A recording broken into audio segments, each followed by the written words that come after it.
if learning a language was as easy as playing a game? Well, playing games sometimes is not easy. But what if it was? Then you wouldn't have any excuses not to learn it, right? So today I'm going to show you something I use, and if you're into gaming, maybe you can use it as well. Hi there, I'm Dr. Michael Rutkowski. I'm a polyglot and a linguist, and if I don't say something funny every minute or so, I get really uncomfortable.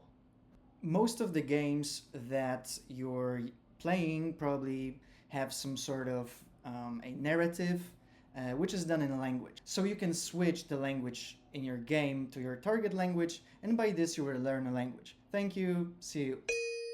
Well, it's not that simple, right? Obviously you can still do what I said, but there is something else that I wanted to show you today. I don't know if you're into chess. I am totally into chess. I'm even considering streaming chess, but I'm so bad at it that my ego would have to, find a way to cope with that. But there is a website called chess.com. If you switch the language there, even if you don't have the premium, I'm gonna show you, you can still practice your target language. So when I was learning French, I switched my language on my, everything, which is what I always advise for, like my phone, my computer, my Facebook, Instagram, and also chess.com account. I don't know when did they do it, but since a couple of months, they added the feature that when you're doing the analysis, the premium analysis, which on the free tier you just have one a day, there is a voice that walks you through your game. So I'm going to show you what it looks like.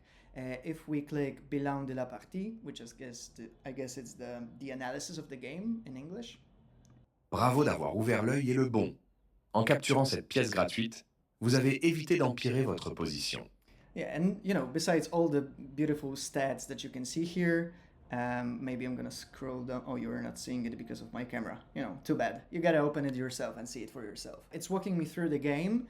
If I click start, it's gonna, stop at every crucial move of the game and explain what was the mistake or what was the missed chance I didn't take advantage of. So, at the same time you're practicing the game, you're getting better at chess, but also practicing your French in this example. But you can switch to any language that you're learning. La prise du centre. Un début de partie classique. Super. Tu construis une position solide avec la défense carreau-canne. Une réponse originale à la carreau-canne qui développe une pièce. And and so on and so forth. I'm gonna link this game in the description if you want to, go through every step of it and I don't know, laugh at me because obviously I'm not a pro at this. But what is great about this?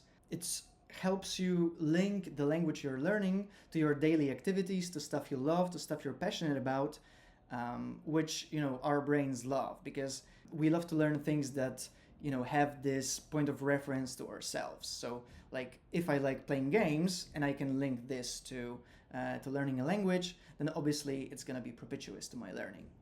And what happens if you don't understand something in this analysis?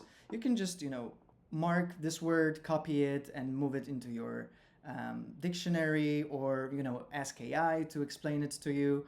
What really matters here is the context. So this is the environment you're familiar with. This is something you love doing, and this is gonna make your learning even better. So that was just a quick lesson. I hope you enjoyed it. If you liked it, leave a like and subscribe. Send it to somebody who loves chess, but also would like to practice their language skills. And see you on the board, maybe. Vous avez laissé passer une occasion de gagner un pion avec un coup tactique. Putain, c'était terrible!